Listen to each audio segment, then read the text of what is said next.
A warm welcome back to the Forensics Detailing channel, guys. Do not forget to subscribe. The garage is in bits at the moment. I'm doing loads of stuff on the car, but we're doing a video today on these quick release washer jet nozzles, the different color codes, what they mean, what you need to understand, and which ones you should pick. So just the basics, guys. Obviously they're referred to often as 1/4 inch quick release, and they're designed to go in these collars that you pull back, and that's a nice steel collar on an SGS gun there. Here's a brass collar on one of my extensions. The brass are more prone to metal fatigue. Doesn't mean they're going to fail as much, but brass isn't as strong as steel. So you can get replacement steel ones on your brass guns. Get a cheap gun and put a steel thing on it if you ever break, or just use them. Generally these are all pretty solid. Anyway, nozzle washer jets. Let's start with the color code. So the different colors denote typically the fan out angle. So the white one has a 40-degree fan out. The green one has a 25-degree fan out, and they're all written in little numbers there. The yellow one has I think it's a 15. I don't really use this. We'll talk about that later on. The red one has a 0, so it comes out as a stream. So you use this when you're cutting cars in half. Don't use that on cars, man. Don't use that on cars, because you're going to chop it in half. Have I just had a little failure of a component in my thing there? I think I have. What is that? Looks like a little piece out of some thing in there. Anyway, I digress. And black is a massive orifice that lets through loads of material. If you have a chemical feed in your pressure washer, like some of the cartridges, you can stick those bottles in. Then if you've got a tight orifice, you get virtually hardly any chemical coming through. So that will just allow you to distribute chemical through the washer jet nozzle. Very rarely use that. I don't think I've ever used it, actually. Don't find it that great, but it might be useful for some people. That I never use, even for patios I wouldn't use. That you could possibly use when you want extreme power, you know. It's these three are your kind of viable options, okay? I don't know many people that use the yellow. You're going to cover less ground. If the fan out is less, you're going to be a smaller area you're pointing at, even with more distance away from it, because obviously as you pull it away, it gets wider and wider. So, but there might be a reason, if you're doing like guttering or something, where you want that concentrated beam a bit more. But essentially, if you're doing cars, these two nozzles are going to be your nozzles of choice. The wider nozzle on the white, the 40-degree fan out, generally means you cover more ground with this, and it's better for like rinsing. You know, when you're trying to rinse the car quickly, if you've got a wide fan out, it's really good. If you're going into wheel arches and stuff, the 40-degree fan out seems to be just about right, but then it will struggle to get through the gaps in spokes sometimes. So some people prefer the 25, which is a little bit narrower. Now, from what I can see, if you've got a really weak pressure washer, you know, like your entry-level ones like a K2 or something with not a lot of grunt, sometimes people like these because you get a little bit more push at the same distance. Because if you think the liquid's got to go through these nozzles and the holes are roughly the same size, the more you fan it out, the less the less liquid you've got hitting that one area, so you get a bit more push from the water. It's a bit more concentrated, and the angles are not massively different in layman's when you use them. So sometimes people with low systems use these, and there's a few professionals that I know that prefer green even with high pressure systems, because they go a bit further back and it compensates. You know, they're a bit further away from the car, and then they can get in through the spokes, and they just prefer the 25. So you should basically have a go with that and see how you feel with it. But for me, I've always just used the 40. It's important to mention that orifice sizes can be different on these systems. And that's something that I found out when I had the K7 Karcher, that I needed to use a bigger orifice on the 40 degrees because it wasn't passing enough water, which creates more back pressure and can cause the machine to pulse, and triggers in its little safety mechanism and pulses, it hits that pressure. You know what I mean? So you need to make sure when you're using these guns that you're within tolerance of the manufacturer's orifice in in our proprietary system, which is difficult because some of them won't tell you what that is, as I found out the hard way. So it's trial and error really, and just if in doubt, go a bit, lose pressure, so go with a bigger hole so you don't cause any problems. There is a wider issue that if you do use these with, you know, they're not, and you break your thing, you might invalidate a warranty or something like that. So you're going off piste. Whenever you go off piste, it's a bit like modding your car. You know, there's consequences that you might not be aware of, but typically you should, if you're a standard pressure washer, then these standard nozzle jets will be okay. If you've got an electric pressure washer that's really high power, you'd probably need to be more mindful of using a wider orifice. I can't give you any more advice than that, but there's all these tables out there that talk about this sort of stuff and flow rates and all that sort of thing. So that's really the main thing with it, guys. You probably want to pick essentially between either one of these two. Like I say, I tend to go with white. Now there's just one other thing that's really important to discuss in this video, and that is how close you should get to your paint surface when you're using these pressure washer things. It varies because every single pressure washer is different. Some of them are beasts, some of them have got hardly any power.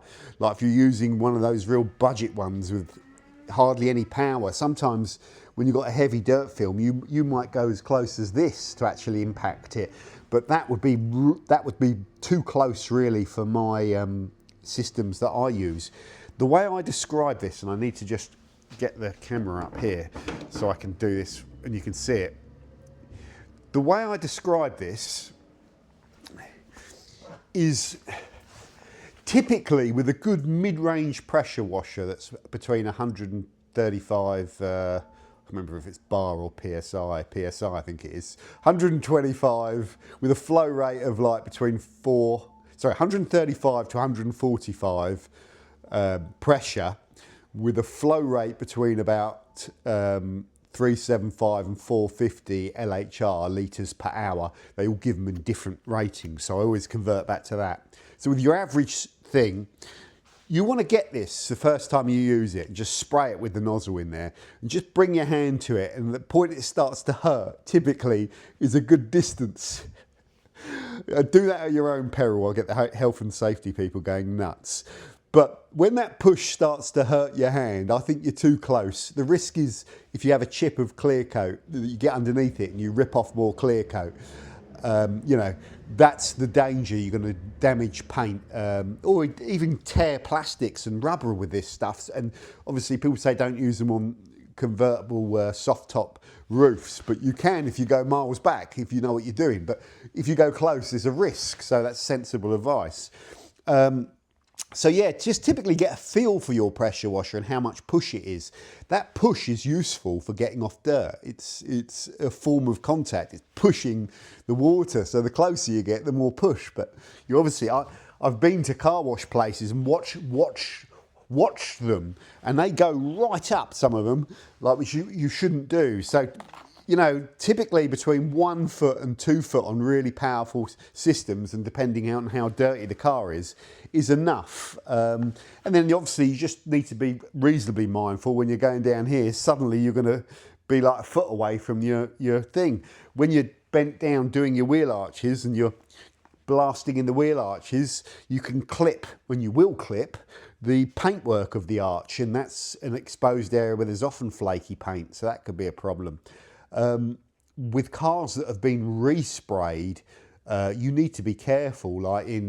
Like for example, if they've been fully resprayed, like bare shelled, and they've sprayed in the fuel fat cap areas, it's harder to properly prep there. So you can often find the paint's a bit more flaky. If you go blasting it all out really close, you can rip off paint and stuff.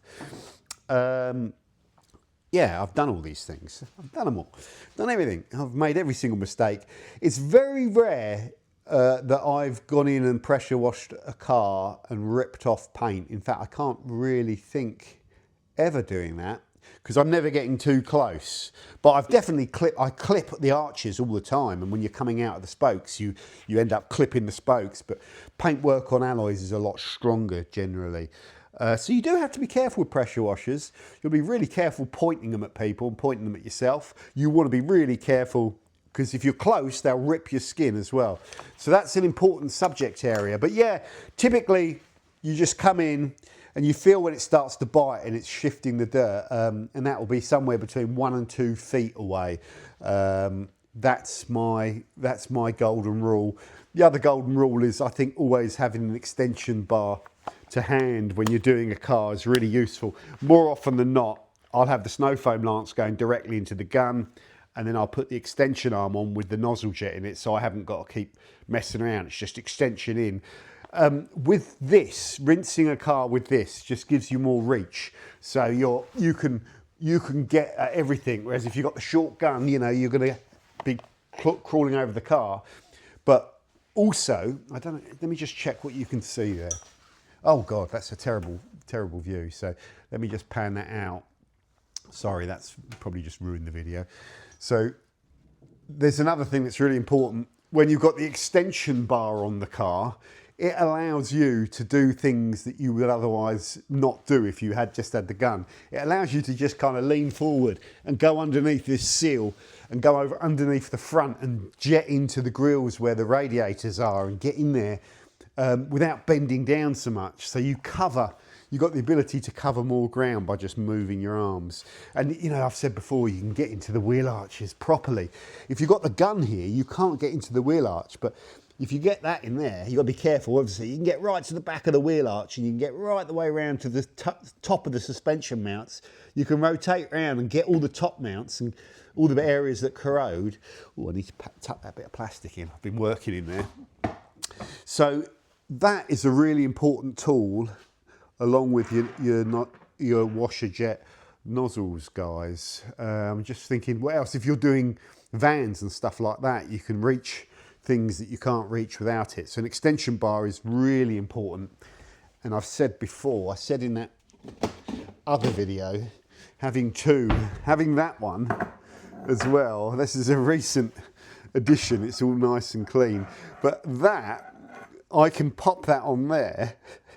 You get a lot of pushback with it. It's quite a lot of force. But that, just by popping that on there, allows me to go right the way underneath the undercarriage and blast upwards and just have that to hand on my Ava pressure washer in there. I have that to hand. I blew a hose on that as well, guys. I said if anything goes, I'll tell you.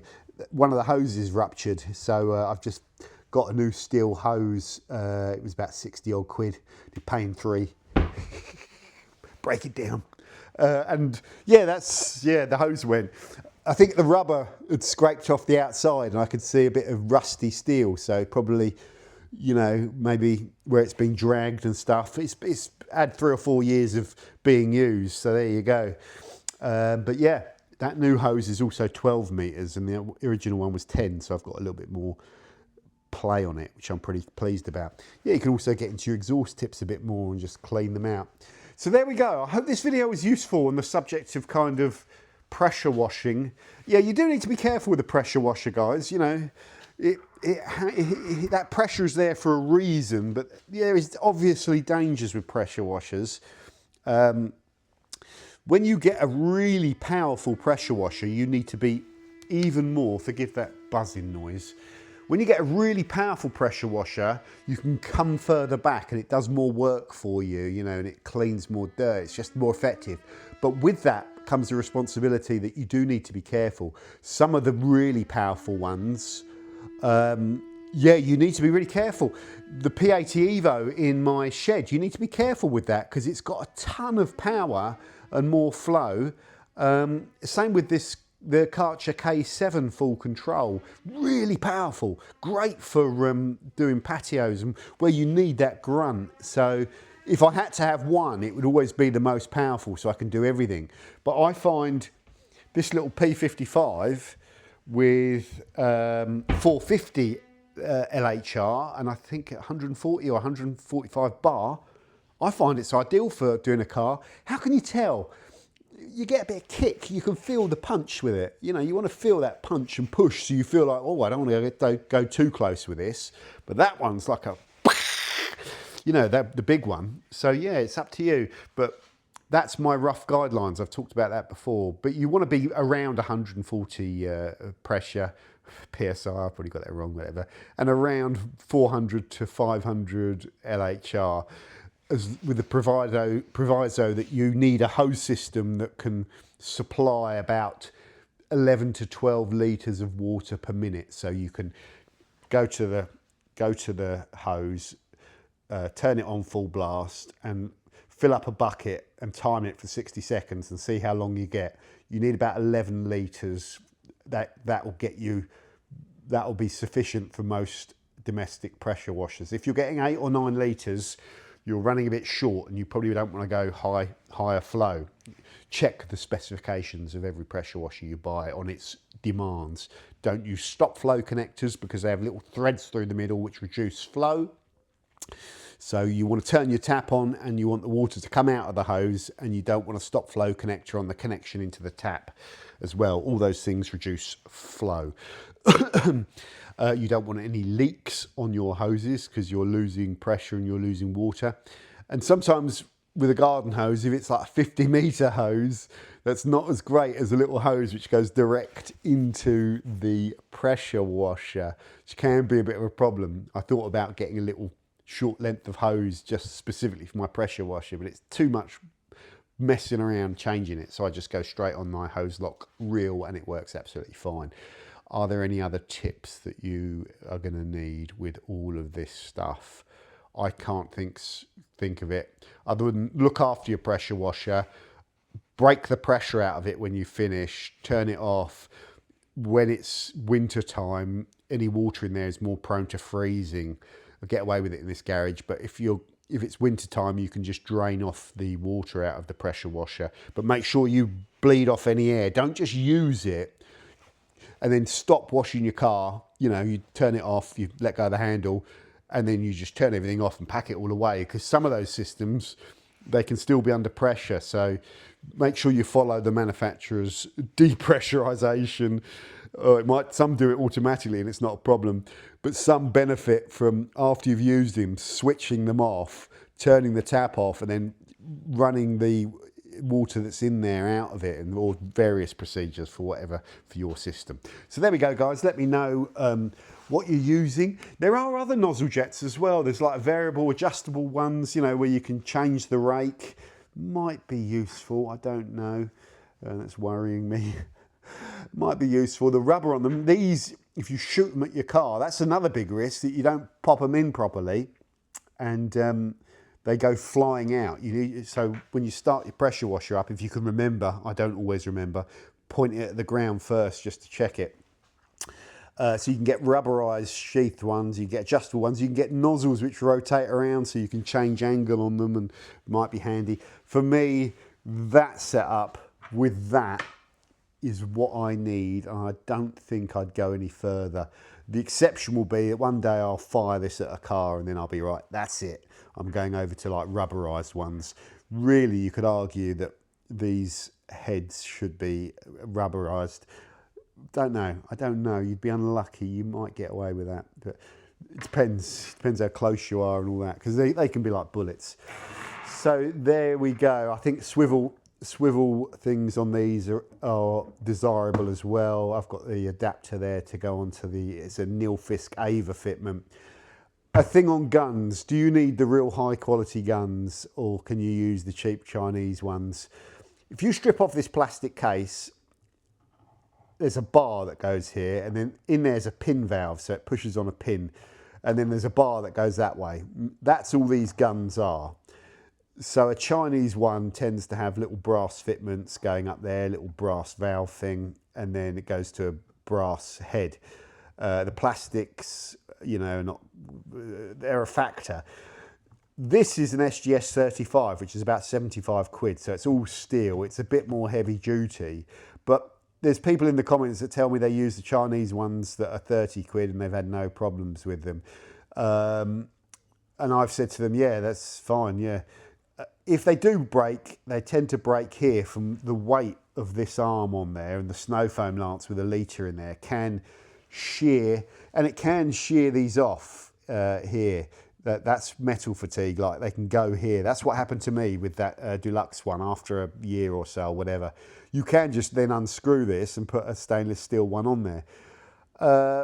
I'm pretty pleased with this SGS35. I've got a feeling it might last a lifetime, and I've got a feeling it's good enough that if it went again, I'd say, yeah, that's been a good tool for me. It doesn't frustrate me. This locking mechanism thing in here is rubbish, but you've got to have it by law, I think. But it just works, and it's got a nice trigger thing on it, and it's a good thing, and I'd recommend that if you want just slightly more quality for double the cost effectively, but it's up to you.